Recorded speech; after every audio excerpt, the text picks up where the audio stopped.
Hi, my name is Ryan, and I am a child of parental alienation. And for the first time in 35 years, I'm speaking out about my experiences. And I am absolutely terrified and liberated at the same time. Here's the thing, I was robbed of a relationship with my dad for 25 years.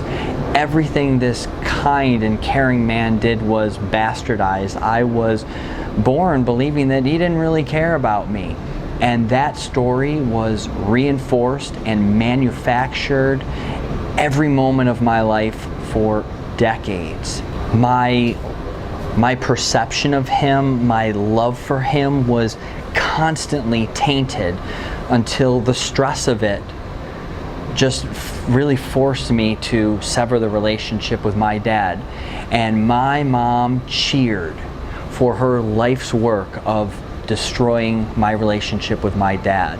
I was poisoned against my dad from my mom and her support team, her support system, which I call the regime. It was the controlling external family unit that cloaked hatred, control, pettiness in love. And their mission was to convince me that they, and only they, were the ones that loved me, and that my dad and his family were awful and evil and not worth anything, and that they didn't care about me. And it was abuse. It was abuse with a hug and a smile, and it had lasting effects. And so now I'm speaking out to help alienated parents prevent, cope with, and beat parental alienation. Now look, I'm not a doctor, I'm not a psychiatrist, I'm just sharing my real life experiences of someone who has lived with parental alienation for 25 years, who discovered the deceit and changed everything, and reunited with my dad to have the best relationship I have in my life. So my mission is to share what worked, what didn't, and why, to help parents beat parental alienation and to help kids, victimized kids, find their way back to loving. We can't. You need to spend some time with your dad. I don't want to.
Reasons. For one, it's a time when, as a targeted parent, we realize just how deeply disturbed the alienating parent is.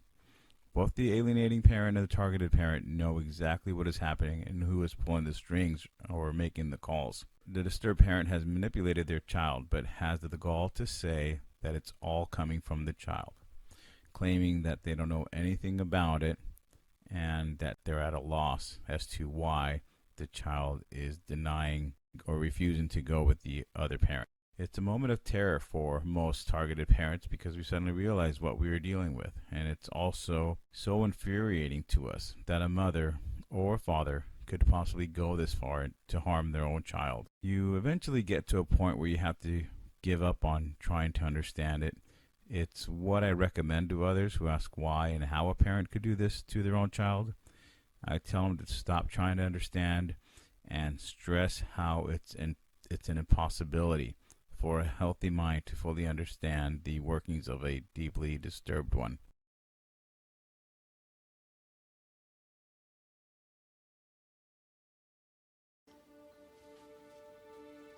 Okay. I just want to make sure that we remember that this thing between us is between us, not the kids. Hey, don't blame me. I'm not the one who jumped into a relationship without thinking about the consequences. You made your bed with someone else. I'm gonna go help our daughter with her homework.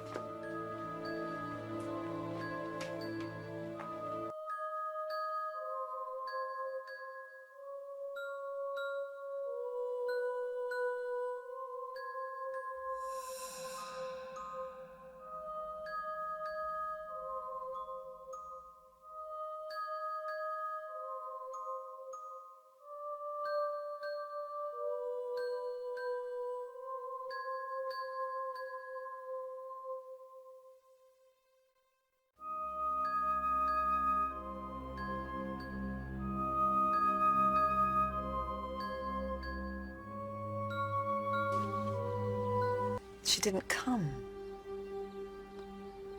Well, at least you don't have to worry about Jane busting up your family. You're right. I seem to be doing that just fine on my own.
Dear Mom and Dad, I know that you are hurting. I'm hurting too. I feel and feed off your tension, fear, and shock. Although I am young and cannot express verbally what is happening in our lives, I am still feeling the impact. My heart is broken every time I have to give up a parent. My sense of security is lost. Please don't assume that I am resilient. Please don't assume that my life will be exactly as it was, and that I will continue to feel the same love from both of you. I am a human being just like you. My needs are just like yours. I need love, attention, nurturing, stability, consistency, affection, understanding, patience, and mostly to be wanted. When you fight over me or put me in the middle of your argument, you are sending me the message that winning with each other is more important than my life. I am learning from you that it is better to be right than to be loved. You are teaching me that I came from a person who is unlovable and wrong, and that I am somehow wrong too. When you confide your hurt in my heart, you are storing up adult pain and robbing me of my childhood. You are taking away my belief that love is unconditional and replacing it with a message that tells me to become hard and not to love because I will get hurt and not be able to recover. You may not understand this today, and I am so small that you are not thinking about my future, but you are putting me at a greater risk of getting a divorce myself. At times you are risking my safety to fill a void in your heart. My safety is your job. Without you and your protection, I am unshielded from the world. This will manifest in irrational fears for me, because I will stay in a state of fight or flight for most of my life. Someday, this initial shock will wear off, but how you choose to parent me through this crisis will never wear off. I will either feel your sense of selflessness, support, protection, or I will have a scar on my heart with a message that reads, "Good things happen to good people. I must be bad." Thoughtfully, the child of divorce.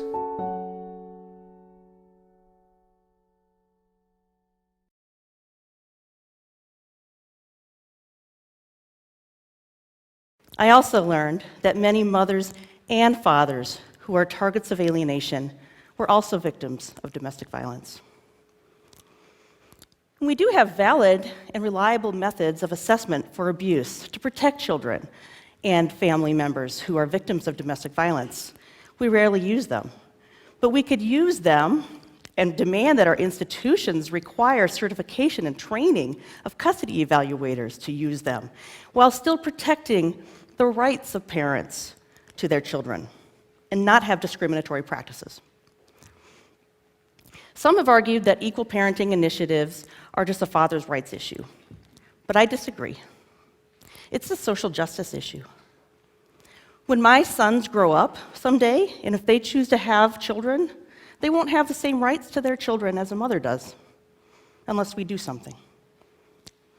So how can we change our parenting stereotypes to fix this problem? Let's say we do nothing, and you meet Casey and Addison, who were married for 5 years and had a child, Dakota. After filing for divorce, Casey tells everyone that Addison abused Dakota and had a mental illness, with offered no proof for these accusations. Casey is awarded custody of Dakota, and Dakota sees Addison every other weekend. Casey consistently tells Dakota that Addison is a bad and dangerous parent. Dakota, when expressing feelings of longing and sadness for not seeing Addison, Casey responds to this with just sadness and disappointment and feeling upset. Friends, neighbors, teachers all believe Casey's accusations that Addison is a bad parent because they confirm their parental expectations. Dakota sees these adults' avoidance of Addison as proof that Addison is a bad parent and starts to experience extreme anxiety. Meanwhile, Addison tries to make the most of parenting time with Dakota, but starts to feel more and more disconnected. Addison feels isolated, depressed, and at times suicidal. Let me ask you, what gender did you assign to Casey and Addison? How did your parenting stereotypes affect how you perceive this family? Now, let's say you change your parenting stereotypes, and we change our policies and laws to address this problem more effectively. Casey files for divorce and still tells everyone that Addison is an abused Dakota and it has a mental illness. A thorough custody evaluation is done with valid assessments of abuse. The custody evaluator determines that the allegations made about Addison were false and a strategy to get custody. Casey's awarded a fine and ordered to attend parenting classes. Equal custody is assigned to Casey and Addison. Casey still tells Dakota that Addison is a bad and dangerous parent. However, when Dakota's with Addison, there's evidence that this is not true. When Casey says that you shouldn't feel sad and upset and lonely when you're with Addison, Dakota spends time with Addison and expresses the feelings openly about how they feel connected to that parent. Neighbors, friends, teachers all question Casey's allegations that Addison is a bad parent because they see that Addison has Dakota 50% of the time and is an involved parent. Dakota still experiences loyalty conflicts when with both parents. Casey still has a very negative portrayal about Addison, but Dakota has a loving relationship with both parents and is doing okay. Note in both of these stories, the motives of the alienator do not change. The behaviors do not change. But what changes are our parenting expectations and stereotypes. And they have a strong impact and minimize the damage done by the alienator. We cannot change our laws and policies about parental alienation until we start changing our parenting stereotypes. Most of us know someone who's a victim or perpetrator of parental alienation. Please learn more about this problem. And don't be a bystander when you see it happening. Let's all work together to protect the best interests of a child in the way that it's really in their best interest. Thank you. Good afternoon. I would like to read you a letter. Dear Mom, I don't want to talk to you ever again. I can't believe you don't want me as your child. I hate you for that. No mom can be as mean as you. I hope you're not mad at me. You brought this on yourself, and I hate what you're trying to do to help me too. Your never wanted to be daughter, Mackenzie.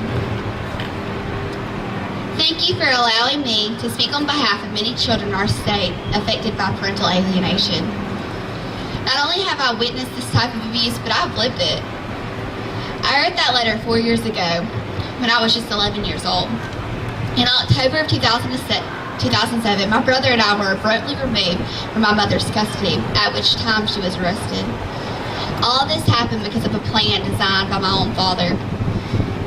I didn't understand what was happening at the time, but now I realize that I was being manipulated and controlled into hating my mother for no reason. Because of this, I lost 3 irreplaceable years with her in my life. My mom never gave up. She never lost faith that God and righteousness would prevail. And most of all, she never stopped loving us. And during this time, DHR didn't even notice the abuse. No one did. The wrong decisions were made and we were placed in the care of the very person who was our abuser. You would think that the agencies who are supposed to be qualified to recognize all types of abuse would not have missed this, but they did. I would like to challenge our legislature to please, for the sake of all alienated children and parents out there, pass the necessary laws that require the proper training for those in our family court systems and the agencies that protect children. No child should ever have to suffer from this horrible form of abuse. Please help put a stop to parental alienation. My name is Mackenzie Lynn Smitherman, and I'm the face of parental alienation. Thank you. Okay, so I can't show my face, and I know that's a little boring, but I wanted to reach out to the parental alienation syndrome community. I see a lot of people who have made videos to educate and to share their stories with others. I'm a child who grew up with a narcissistic parent who alienated me from my father and his family. Any form of contact they made, my mother would turn it into, look, they're stalking us. How creepy are they? They want to take you away from me, and so on and so on. It was a very tumultuous way to grow up. I want to reach out to others who are experiencing parental alienation.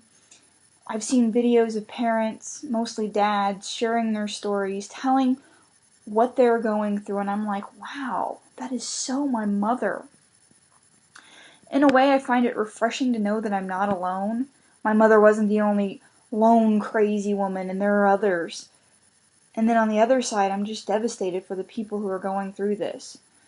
Children are like clay, so easily molded. There's a reason Christ is quoted as saying, childlike faith. As children, we want to please our parents, so when we have a parent planting negativity in our minds towards the other parent, what are we to do? Obviously, we want to please the parent who, lack of, for a better word, controls our life, and it's not right. I was cut off from my father and his family at a young age. I would cry and cry because I missed him and his family, and when asked by my mother why I was crying, what do you think I told her? I would make up all kinds of things, because I knew that it would be frowned upon if she knew I was crying about them. So why hide my identity? Well, to be frank, I'm writing a book. I want to tell my story, but I don't want to blow my cover or my mom to find out until it's ready to come off the presses. If you have a story to tell, I want to connect with you. Who knows, maybe I can even share part of your story in my book too. Let's connect. Email me at kidofph pas@gmail.com. Stand by for my next video.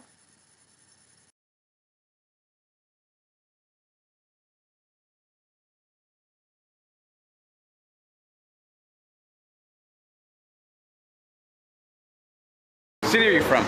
I'm from Dallas, Texas. Have you ever heard of parental alienation? No, I haven't until just now.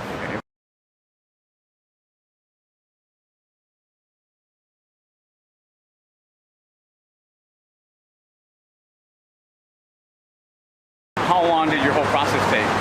I have custody of my daughter. This has been going on for 16 years. So, 16 years of my daughter having to kind of endure so much. You know? Yeah, and it's unfortunate. Okay, thank you. I appreciate told it. you. All right, buddy. Hey, all right. Good Yeah. luck. Is it Father of the Year? So, please don't touch me. Oh, Father of the Year. Hey, do you Father see of the this? Year. Yeah. I just want your autograph. All right, thank you. She just loves him, can you tell? Awesome. Loves him, can you tell?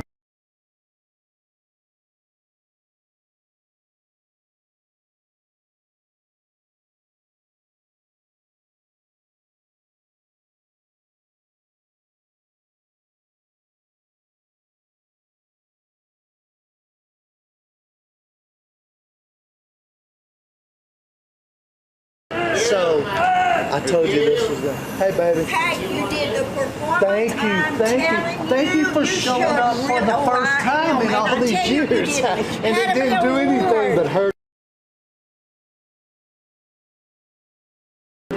the thing. Don't touch Honey, me. you know what Don't touch you me. know what? The good thing is you have a lighter right here. And God knows that I tell the truth. Everything.